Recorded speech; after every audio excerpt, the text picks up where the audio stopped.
Oh, well, welcome. Thank you, Trina. I'm happy to be here. What an introduction.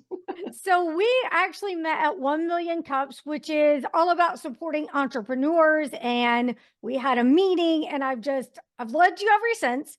And one of the things that you were really passionate about was one of the podcasts you had done for a season of your life. You've done a lot of things, and you're really transparent. If you don't follow her on TikTok, follow her on TikTok. She's all about sharing wisdom and insight there, which I love TikTok. It's like a channel surfer's dream, right? I agree. I But agree. I stopped down to watch yours, and you're always very open with, how we need to accept that we're going to have these transitions in life if we're fortunate enough to age and move on and progress. And it's okay for them to be different chapters. It's okay to turn the page. So, kind of talk to me about that season in your life and then how things have been changing for you. Oh gosh. So the podcast I did, gosh, that was started in I don't know, back in the day. It was Women Over 50 A Life Redesigned. And I was probably 54 at the time. So it's been a while ago. But I just felt so different after I turned 50. It was like I can't explain it, but I turned 50 and I just felt so different. And I wanted to learn the experiences of other women as well. I had just come off a big transition in my life where and the podcast is still out there. You know, people can go find it and listen to my story. So I'm not going to go into great detail here. But I had just come back, just gotten off a really big transition of my life of going out to Colorado and doing some things. And I wanted to know what other women my age were doing. And it was so interesting, Trina. I bet I talked to well over 100 women from all over the world. And the really fascinating and interesting thing is, Trina, is that we were all going through the same thing, basically. Yeah.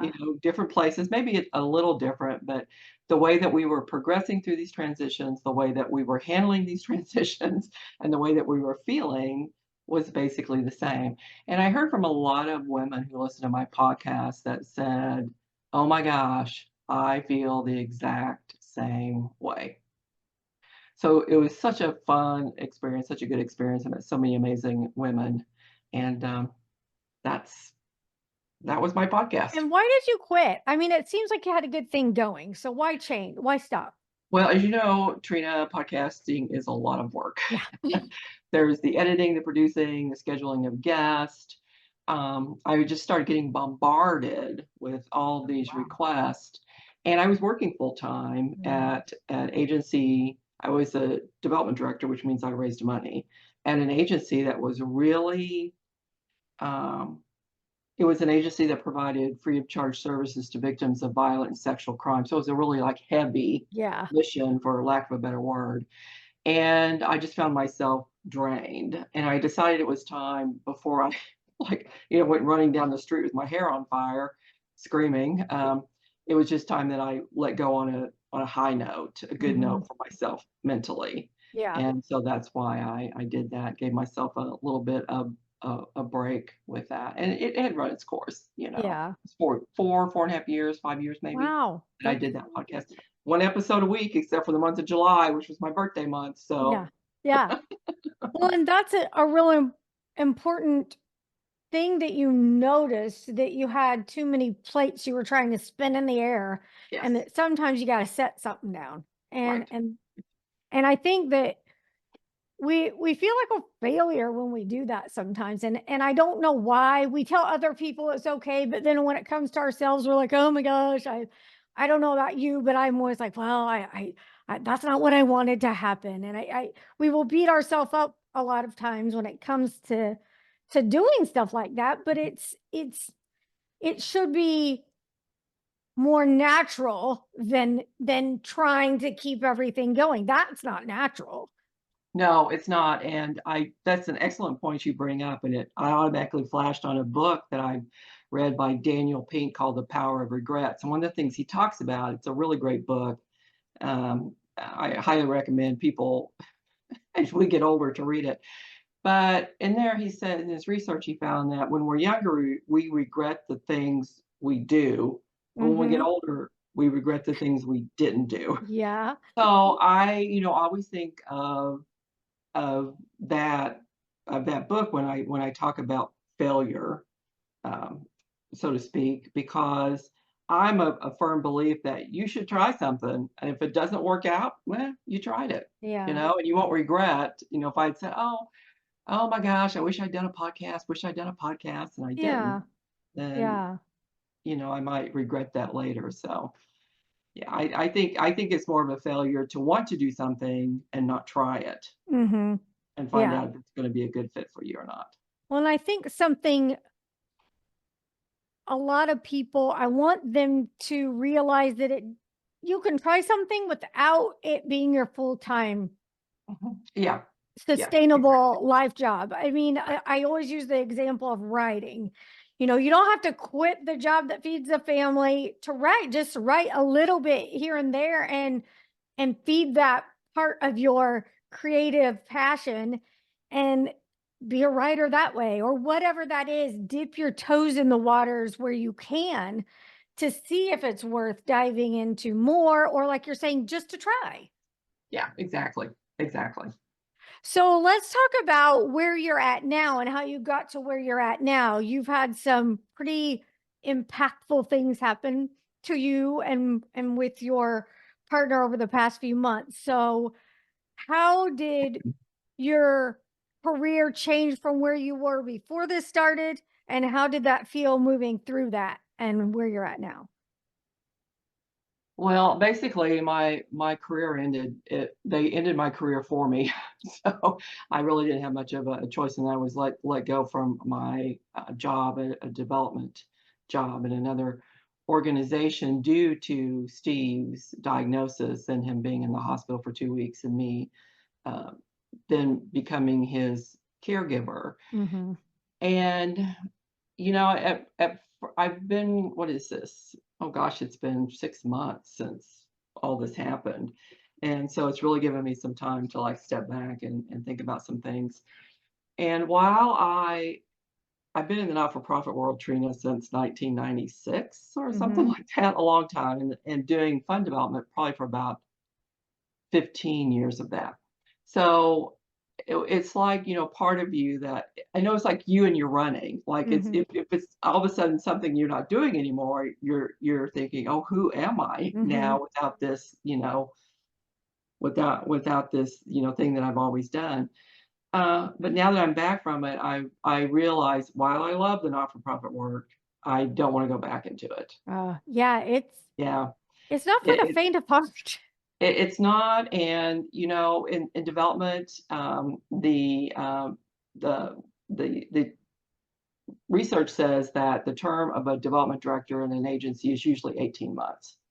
So it's a really like stressful job because you're asking people for money. So if you want to get in development, and you like rejection, that's a good job to have. Yeah, I yeah. always joked about how I was rejected every day of my life. But so back to your question. So I realize, what are my strengths? What are my strengths that I really want to lean into? And one of them is, I love research. I love Mm-hmm. social policy research. My educational background's in social work.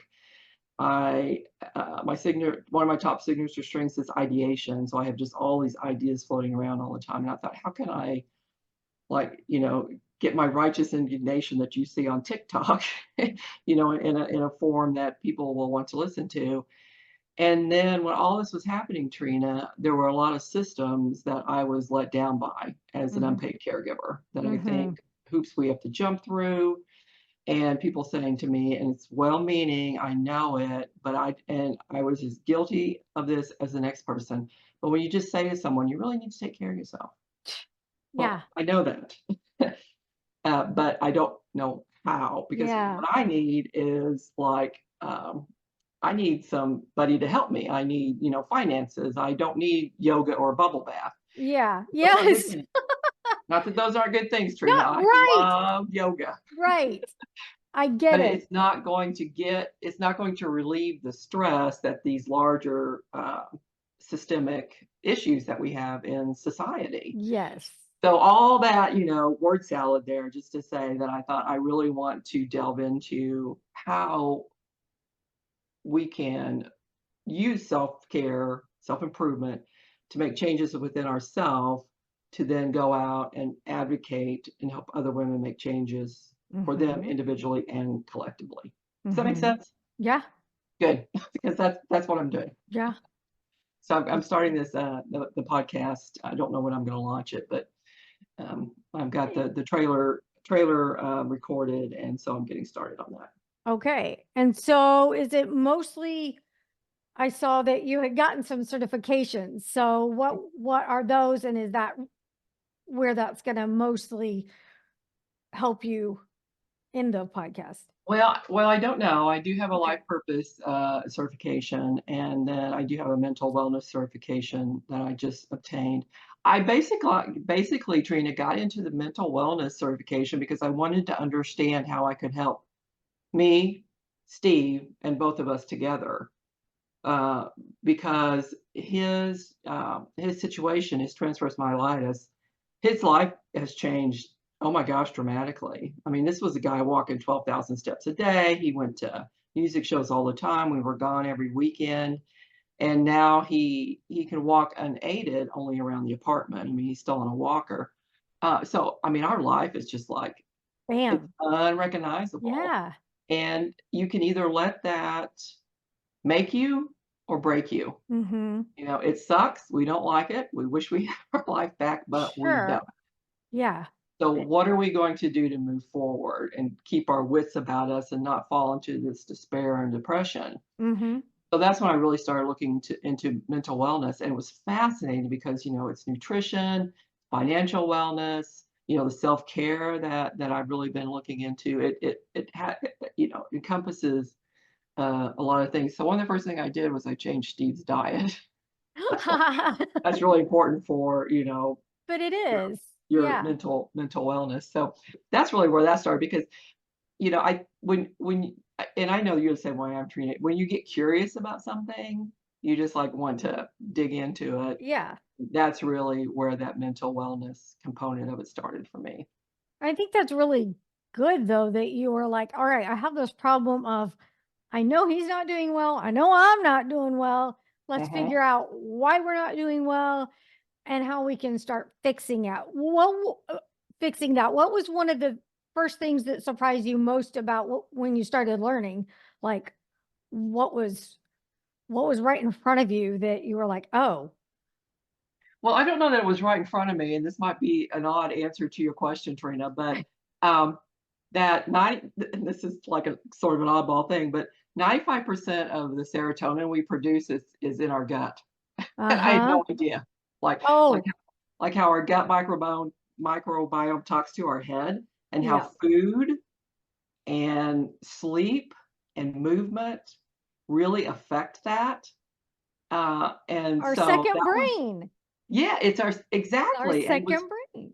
it was fascinating to me, Trina. So that was like the thing that was like, whoa, okay, I've really got to dig into this now. Yeah. So like, Steve eats sauerkraut almost every day, Yeah. also probiotics, all sorts of stuff. So I just found that really fascinating. I don't think a lot of people know, you It know. yeah, it's still I think the people that have been affected by it and have started treating it are like, yeah, thank goodness. But then there are still more people that are learning about it and I'm hoping it starts becoming more mainstream to treat those things and especially the mental aspect of all of this. We learn in elementary school, I've said this so many times, we take PE classes for physical education, so we understand how to move our bodies and take care of our physical well-being, but we're not really taught too much about understanding feelings and moods and how to work through things that are being thrown at us like you were thrown out, you're enjoying life with your partner and things are going great and then so much unknown. Yeah. Yeah. And being a caretaker like that is, you always first think of the patient, and you should, but the caretaker takes on so much too that, like, talk about some of that, what that was like for you or Oh is. I gosh. mean, I guess you don't say was, it is. Yeah, when he was in the neuro ward for 15 days. So Mhm. on the onset, he was paralyzed from the waist down. Mhm. So like he couldn't move his hands. So I stayed in the hospital on the bed Yeah. that they have for Yeah. people uh, because he couldn't push his call button. He couldn't feed himself. So that's really where that started for me.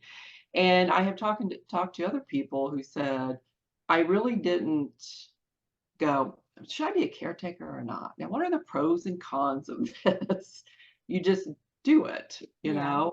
And so that was my first foray into that. And then he went into inpatient therapy, and I wasn't allowed. Well, I wasn't allowed to stay the night, but he was there for I think maybe a month. Um, but I was there every day. Like I went in the morning with breakfast, then he would have his PTOT, then I'd go back at night. And then he came home and I'm like, what am I supposed to do with you? Yeah. He's been under the care of professionals 24 hours a day for over a month. He comes home with all these pills and all these things. And they did teach me how to use the gait belt and to watch him when he was walking. But then they're like, well, you're on your own, buddy. Been nice knowing you. Call us if you need us, you know.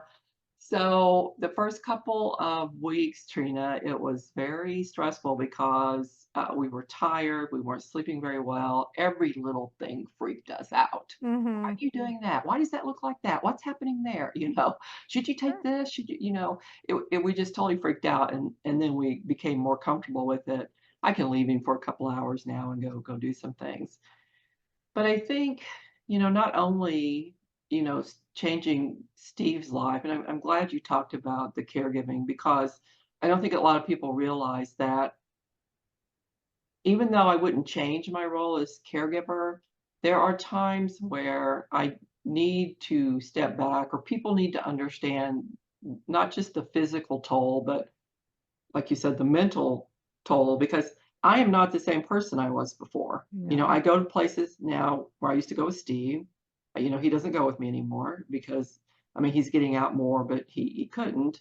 I don't work in the not-for-profit field anymore, which was like my life and my identity, you know. Um, so I'm not sleeping very well. So there's just these things that go on that as a caregiver, oh, it's just a difficult transition, but it's getting better now. Mhm. We're a little more relaxed with things. We're creating this life where we can still be social and still have some good mental health. It's Yeah. just different. Yeah. Uh, but we're really, even though I don't really care for this phrase, we're really leaning into Yeah. the situation at the moment. I don't know how else to say it, but Yeah. Well, embracing the situation for what it yeah. is. Now, is he expected to make a full recovery, or is he just going to have a new, different life now? There's some old research out that says and this, I don't know, it's old because this was really before they started the treatments that they do now, but they say one third will never recover, one third will partially recover, and one third will, they say, fully recover. Um, I don't think Steve will ever fully recover, for one thing, because of his age, and then secondly, it was acute. I mean, Oh, it came on in 12 hours. From the time we got left to the ER till the next morning, it was 12 hours of that he was paralyzed from the waist down. So it was very acute. And so that lends itself to less progress. But I will say, I think Steve has made tremendous progress from not being able good. to move at all to now walking unaided, although precarious, Right, around right. the apartment in just 6 months, I think really is a testament to his determination. Therapy, Yep. is crucial for transverse myelitis patients, but I don't think he will never fully recover. One of our Mhm. hopes is that he will eventually be able to drive, even if it's with adaptive Yeah. Yeah. hand controls because he can do his hands better than his feet now. But, there's only 1,400 cases a year of this, Trina, so it's very rare, so it's like, Mhm. you And know, say again what it is so people and so if anybody else knows or has this and they want to reach out to you. it's transverse myelitis. Okay. Yeah, And it's a and it's, neurological disorder. yes, what happens is your body gets an infection, virus or bacterial, or you get a tick bite or West Nile or vaccine or anything, triggers a response in your body. And instead of your immune system going to that place, it Mm. attacks your spine. Well, I Oh, mean, I don't really, I'm not a doctor, so I don't, that's the best I can understand. right. It creates a lesion on Hmm. your spine, and then that causes the paralysis. Okay. And Okay. then they did 3 days of IV steroids, a bunch of antibiotics, plasma transfers, and IVGV, I think it's called, which is they started. Luckily, here at Springfield, we have a really good medical system, as you know, and they just really honed in on it and started it right away. And I think that lends itself to his success because if you got this back in the 80s or 90s, they didn't have those treatments. Goodness.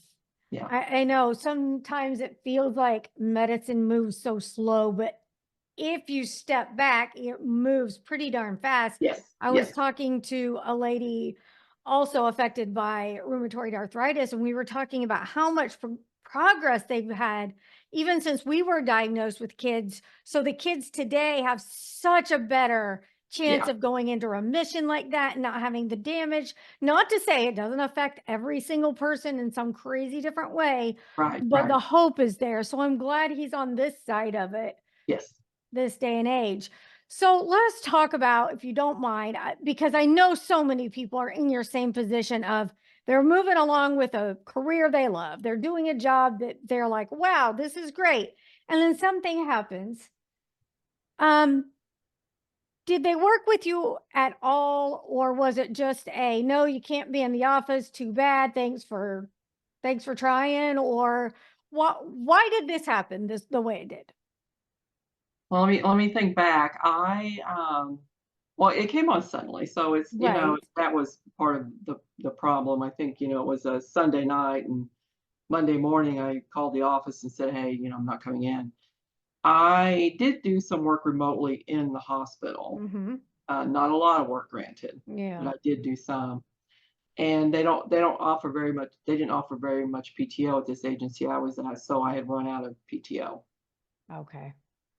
And they basically said, "We need you to resign because we need someone 8 hours a day in the office," which you don't. I mean, I worked during the pandemic for the Victim Center 2 years, sitting right here where I'm at, Yeah. and I did three, virtual events and wrote a lot of grants and raised a lot of money and never stepped foot in the office during the pandemic.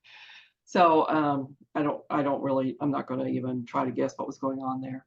But I was given the option of resigning or coming back to the office, and I was not going to resign, and they ended up firing me under the no-show Oh, clause, great. like I didn't show up for work for 3 days.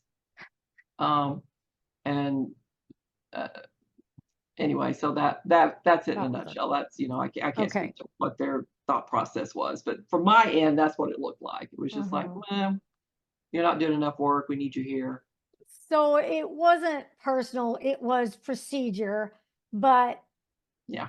uh, like you and I both know, I feel like, especially since we proved in 2020 that we can do a lot of work remotely, I don't understand why so many places are digging their heels in, not changing procedure, Yeah. especially when it's a case such as yours. Yeah. Which I'm telling you, there have been times where I have been in the space that you're supposed to be in, and someone is messaging me, "Are you here?" Why then can I not be at home comfortable where I'm warm and cozy doing the same work, if not more productive? You've got me going. I can't Yeah. understand that method of thinking. Well, And yeah, it's called, the butt in the seat mentality. But and that's a great segue into one of the things I want to talk about in the podcast because, you've got women who are either, have kids and are trying to take care of their kids or kids and aging parents. You got women in their 40s and 50s that are doing that, or people who aren't as fortunate as I am, who have to work and are caregivers. Who can't leave their person. They Yeah. have to have someone with them all the time. Now, I can't leave Steve overnight. I can't leave him 8 hours a day, but I'm fortunate enough that I am able to stay home and take care of him, because here's another fun fact, Trina. He's on Medicare. Medicare will not pay for in-home health if he's doing outpatient therapy. So another fun fact for all you folks out there. So that was, one of the high horses I got on when I was thinking about this podcast, because we're told as women, you know, you can de-stress by, going to yoga, or there's these company wellness programs, but don't ask for any more time off. Don't ask for unpaid family leave.